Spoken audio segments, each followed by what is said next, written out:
Hello friends, आज एक कहानी लेके आई हूँ। सास बहू की लड़ाई मिटाने वाला विलक्षण ताबीज। एक महात्मा थे। वे पैदल घूम घूम कर सत्संग प्रचार किया करते थे। वे एक गांव में जाते, कुछ दिन ठहर कर सत्संग करते, फिर वहां से दूसरे गांव में चल देते। लोग भी उन पर बड़ी श्रद्धा रखते थे, उनकी बात मानते। घूमते घूमते वे एक गांव में पहुंचे। गांव में सब जगह प्रचार हो गया कि महाराज जी पधारे हैं, आज अमुक जगह सत्संग होगा। सत्संग के समय बहुत से भाई बहन इकट्ठे हुए। जब सत्संग पूरा हुआ तब एक माता जी महाराज जी के पास आकर बोली, महाराज जी, आप अमुक गांव में जाया करते हो? महाराज जी, हाँ माई, जाया करता हूँ। महाराज जी, वहाँ आपका अमुक सेवक है, आप उनके घर भी जाया करते हो? महाराज जी, हाँ, जाया करता हूँ। माता जी, यह मेरी बहू उसी की बेटी है, यह मेरे से लड़ती है, मेरा कहना नहीं मानती है। लोगों में महाराज जी का एक भय था, कोई गड़बड़ी करता तो कहते कि हम महाराज जी से कह देंगे। वह कहता कि भाई, महाराज जी से मत कहना, तुम जैसा कहोगे वैसा हम करेंगे। महाराज जी कोई राजा की दंड तो नहीं देते, पर वो बड़े प्रेम से कहते कि भाई, तुम ऐसा क्यों कर रहे हो? लोग उनकी बात का आदर करता। प्रेम का तो जो शासन होता है वह विलक्षण होता है। राजा का शासन तो राजसी तामसी होता है, पर संतों का शासन सात्विक होता है। महाराज जी ने उस माता जी को बहू को बुलाया और उससे कहा कि बेटी, तू सास से क्यों लड़ती है? महाराज जी ने ऐसा कहा तो उसकी आंखों में झरझर आंसू बहने लगे। वह जब छोटी बच्ची थी तब वह महाराज जी के सामने खेला करती थी। अब बड़ी हो गई, विवाह हो गया तो ससुराल में आ गई। उसके मन में महाराज जी के प्रति बाप दादे की तरह भाव पूज्य था। अब उसने महाराज जी के सामने अपनी शिकायत सुनी तो वह घबरा गई और रोने लगी। महाराज जी आश्वासन दिया तो वह बोली, महाराज जी, मैं कोई कसूर तो नहीं करती, मैं सास को दुख नहीं देती हूँ, फिर भी उनको मेरा काम पसंद नहीं आता, तो मैं क्या करूँ? सास बिना कारण मेरे से लड़ती है। बहू तो कहती है कि सास लड़ती है और सास कहती है कि बहू लड़ती है। लड़ाई कम से कम 2 आदमियों में होती है, अकेलेपन में लड़ाई नहीं होती। सैकड़ों हजारों आदमी मिलकर लड़ाई कर सकता है, पर अकेला आदमी नहीं कर सकता। 2 आदमी ही लड़ते हैं, एक कहता है कि वह लड़ता है, दूसरा कहता है कि वह लड़ता है। अपना अवगुण अपनेपन नहीं दिखता। महाराज जी बोले, कहा, बेटी, तू घबरा मत, मैं एक ऐसा यंत्र बनाकर देता हूँ जिससे लड़ाई मिट जाएगी। वहाँ उसका देवर खड़ा था। उसको महाराज जी ने कहा, कागज, कलम, दवात और एक ताबीज ले आने के लिए कहा। वह जाकर चारों चीज ले आया। महाराज जी कागज के एक टुकड़े पर कुछ लिख दिया और उसको समेट कर ताबीज में बंद कर दिया।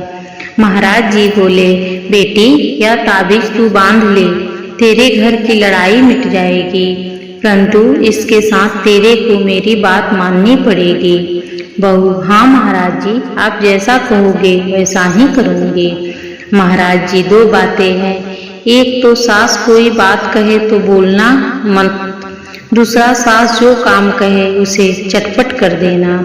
इन 2 बातों को तू पालन कर लेगी तो यंत्र सिद्ध हो जाएगा।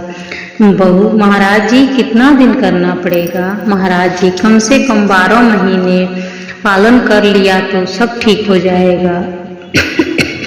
पर बीच में कभी भूल हो गई तो उसी दिन से फिर 12 महीने गिने जाएंगे, उससे पहले तो दिन बीते हुए नहीं गिने जाएंगे। बहू, ठीक है, आप जैसा कहोगे वैसा ही करेंगे, आप जैसा कहोगे वैसा ही करेंगे। बहू ताबीज लेकर बांध लिया। महाराज जी 4-5 दिन और सत्संग किए, फिर दूसरे गांव चले गए। उनका कोई नियम नहीं था कि इतने ही दिन यहाँ रुकेंगे। हमारे यहाँ पहले ऐसे संतों की परंपरा चलती थी और लोगों पर उनका धार्मिक शासन चलता था। उनके शासन से लोग प्रभावित होते थे। लोग उन संतों को बड़े पूज्य भाव से देखते थे और उनकी आज्ञा का पालन करते थे। इससे गांव में बड़ी शांति मिलती थी। बहू महाराज जी के बताए नियमों का पालन करने लगी। सास कोई काम कहती तो चट हाथ जोड़कर हाजिर हो जाती और सामने नहीं बोलती थी। सास ने मन में विचार किया कि महाराज जी यंत्र बड़ा विलक्षण है। देखो एक दिन में ही बहू सुधर गई, घर में शांति हो गई, घर वाले सब राजी हो गए। सास बहू आपस में प्रेम से रहने लगे। बहू आज्ञा माने तो वह सास को बेटी से भी प्यारी होती है, क्योंकि बेटी तो थोड़े दिन घर पे रहती है फिर भी घर चली जाती है, पर बहू तो सदा ही पास में रहती है। खटपट तो तब होती है जब सास के सामने बोल दे और उनका कहना नहीं करे। कुछ दिनों के बाद महाराज जी फिर आए तो उन्होंने पूछा, माता जी ठीक है ना? वह बोली, महाराज जी आपकी कृपा से बहुत ठीक है, बहू सुधर गई है। बहू से पूछा तो वह बोली, महाराज जी एक दिन मेरे से गलती हो गई, मैं सास के सामने बोल पड़ी। महाराज जी ने कहा, बेटी उसी दिन से 12 महीने गिने जाएंगे, पहले वाले दिन गिनती नहीं आएंगे। एकादशी के दिन अन्न का एक दाना भी खा लो तो व्रत भंग हो ही जाता है। बहू बोली, ठीक है महाराज, अब मैं ध्यान रखूंगी। इस तरह 1.5-2 वर्षों में उसके 12 महीने पूरे हो गए। सास बहू परस्पर प्रेम से हो गए। 2.5 वर्ष के बीतने पर महाराज जी फिर उस गांव में आए और बोला कि एक दिन हम तुम्हारे घर भिक्षा करेंगे। तो वे भिक्षा राजी हुए। महाराज जी बड़े त्यागी संत थे। वे 2-4 घरों से भिक्षा लेकर खाते थे। कपड़े फट जाते तो कोई ज्यादा आग्रह करता तो कपड़ा ले जाते थे। रुपये पैसे का कोई काम नहीं करता था। जब वे उनके घर भिक्षा के लिए गए तो बहुत से लोग इकट्ठा हो गए कि महाराज जी आए हैं। सत्संग सुनाने वाले महाराज जी भिक्षा की और सत्संग सुनाया।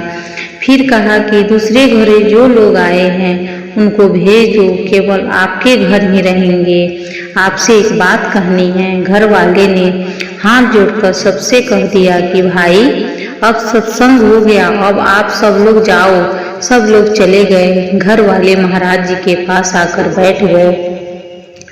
महाराज जी बोले कि मैंने जो ताबीज बनाकर दी है उसको लाओ।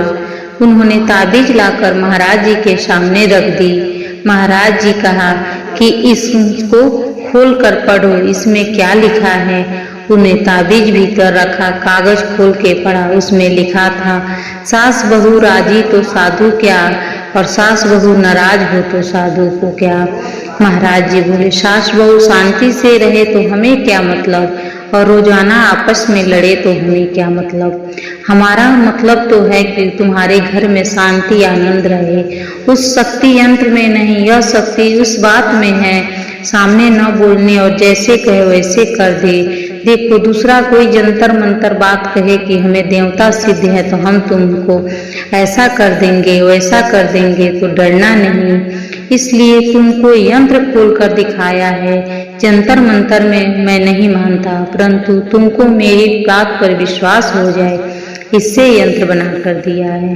बड़ों के सामने बोलना नहीं और उनकी आज्ञा का पालन करना, इन 2 बातों को करके सभी लोग पालन करें तो उसके लोक और परलोक दोनों सुधर जाएंगे।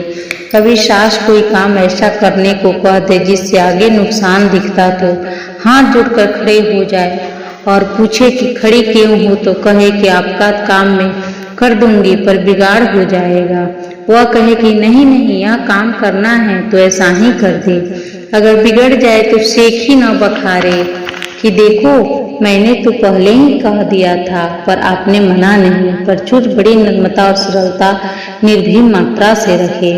महाराज जी की इन बातों पर सब पर बड़ा असर पड़ा। सब भाई बहनों से प्रार्थना है कि आप लोग भी इस विलक्षण यंत्र को धारण कर ले कि बड़ों के सामने नहीं बोलेंगे, उनका तिरस्कार अपमान अवहेलना नहीं करेंगे और वो जैसा कहेंगे वैसा ही करेंगे। फिर आपके घरों में शांति आनंद का ही वातावरण रहेगा, कभी लड़ाई झगड़ा नहीं होगी। नमस्कार।